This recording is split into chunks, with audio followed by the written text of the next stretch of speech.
Hey everybody, I thought I'd make a quick video for everyone so I can kind of give a little bit more of a representation of what it's like to fuel for a long distance event, especially an Ironman.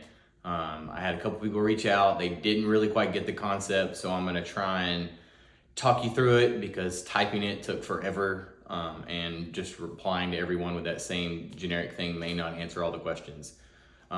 So think about when you're starting an Ironman race, you want to be at 100% of let's say a gas tank. So in your gas tank, you want to be full before you start a trip. The same with an Ironman or extremely long distance race. Obviously for 5Ks and 10Ks, it matters a little less, but the rate of burn would be greater. So I'll reference that in a minute. So if you start your morning, you get up on race morning, you eat your breakfast. Hopefully it's a good breakfast because it's earlier in the morning than you would normally get up because you got to drive to the race start, check all your bags, check in your special needs bags, walk to the swim start, do your warm up, all those things. So even if you had a good breakfast and you brought it up to 100%, now you're down at 90 or 85 or 95, whatever. That's why most of the time, if you look on one of these gel packets, they say something to the effect of 15 to 30 minutes before race start, go ahead and have one. So that's what they're doing. They're wanting you to bring you back up right before the gun goes off. So you're starting at 100%. What you don't want to do is get to the race start and be down at 50. Like you woke up in a panic, or you forgot to pack breakfast that morning, or you're just going to eat, a couple peanuts or something. Because that's going to bring you from, 60% up to, let's say 65. And then by the time you do all your race check-in and everything, you're starting the race at, maybe 50% or 45%. Even if you take that gel, it's still only bringing you up to 70. So now the whole day you're working at a disadvantage. So let's say you've done the smart thing, you're starting the race at 100%. So every hour you're burning a percentage of that fuel. So for an Ironman race, it's going to be kind of low. Let's say 15% an hour. So you're like, 15% an hour, that's going to get me a long ways over, 100%, because 15% goes into 100 a bunch of times. So, but what you want to do is mitigate that, because you're not going to just be able to get in all of your miles within that initial 100%. Now, you're never going to be able to fuel enough to match that 15%. Your stomach won't allow it, your body won't allow it, because your blood is going to those muscles and trying to work through the event that you're trying to complete. So the most you could probably realistically get in is, let's say if we're using the same analogy of 15%, is maybe 10. Most people are not going to be able to do that much because their stomach's not that trained. Some can, and it also depends on the fuel, as how close you can get. I already had this question. Even people that eat as much or alike as myself and Gabby, we eat basically every meal the exact same as each other. We fuel on race day completely different with completely different brands and fuels, because her stomach is different than mine. I can intake more in different types, and she can intake less in different types still. So it doesn't matter what the guy at the running store says, or what the next YouTube video says, or really even what I say. But I think I'm going to provide a generalized guideline in that there's no right answer. It's the answer that works for your stomach and your body. So in that same scenario, you're burning 15% an hour, you're going down from 100 to 85 to 70. So in an ideal world, you'd like to get 10. So you go down from 100 to 85, you get back 10, and you're back up to 95. But in that next hour, you're going to be down to 80 and then 90. So regardless, you're working your way down. But you want to time it to where when you're crossing that finish line, you're crossing that finish line at like 1% or 0. And, let's say, heaven forbid, you're at like 0% with a quarter mile to go. You can will yourself a quarter mile, but most people can't will themselves 5 miles or 10 miles because they haven't planned appropriately or fed themselves appropriately. So if you've got 10 miles to go and you're already at 0, you're in for a very, very long day and the potential to do real harm to your stomach and your muscles and your body. And you're probably going to be in the med tent when it's all said and done. So finding out the best way to fuel and get as close to that 10% as we can. And I know I'm using this 15 and 10% analogy. This is just a rough guideline to represent it. But if you think about it, it's always going to be a downhill slide. I hope I'm doing this in the right direction in this camera. It's a downhill slide, but you're kind of moving like a wave, but it's still regardless going to eventually end to zero. So in that same statement, there are basically 3 different types of fuel that you can use for an endurance event. I only have 2 of the examples, but one is, they're called amino acids.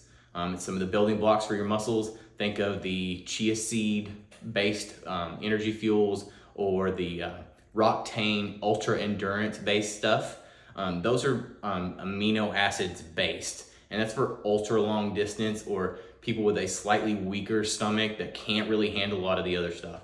The other 2 are going to be your fructose based, and then your maltodextrin, which would also include, your GU brand, your maltodextrin or glucose based.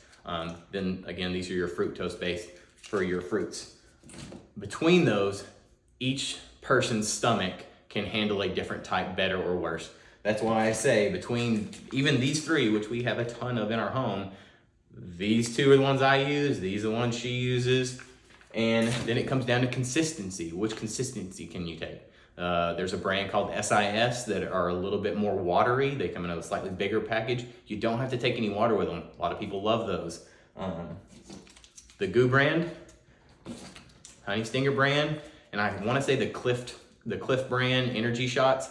All 3 of those, you have to take water with them after, or else you're just going to get a huge stomach ache, because they're just going to basically like solidify in your stomach, and that's what some of the GU belly comes from.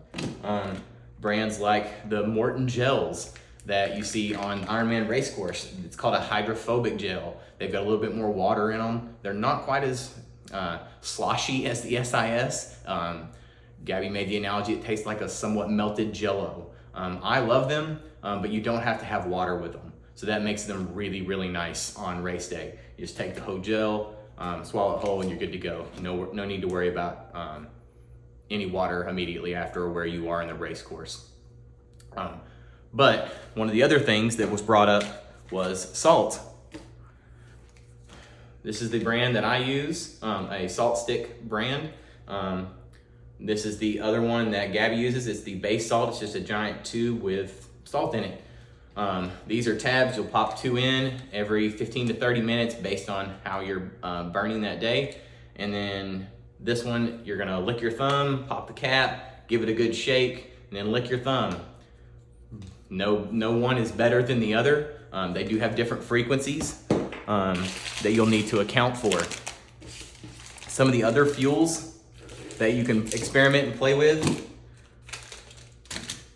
These are the gummies that I like using quite a bit. I also like the Power Bar gummies as well. This is a little bit more solid to me. It gives me the simulation of eating a bit more normal food. It helps my stomach, especially on the bike. On the run, I really honestly cannot chew things while I'm on the run because I've bit my tongue so many times. It's just not very fun. The other 2 that are a bit more solid, you've got your Honey Stinger waffles, types like that. Bonk Breaker bars is another good one that we found through Ironman Racing. They also have the Picky bar, I think is the sponsor for Ironman over the last couple years. We found the Bonk Breaker to be a little bit better because this one is peanut butter and jelly, so the jelly actually keeps it a little bit more moist. We found when we tried to use the Cliff bars or the Picky bars, they were a little bit drier, so it kind of dried your mouth out and made them a little harder to chew when you're already kind of trying to conserve every bit of liquid that you can.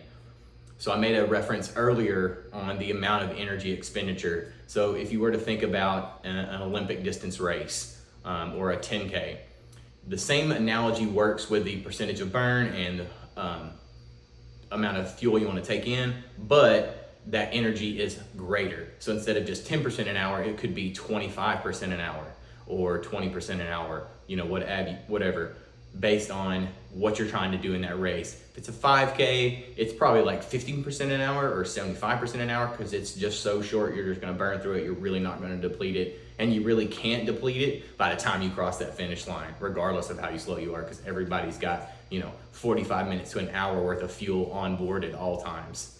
But if you are gonna use that same analogy, think about, I'm burning 25% or 30%, and you're still only gonna get 10 back because your stomach's still the same.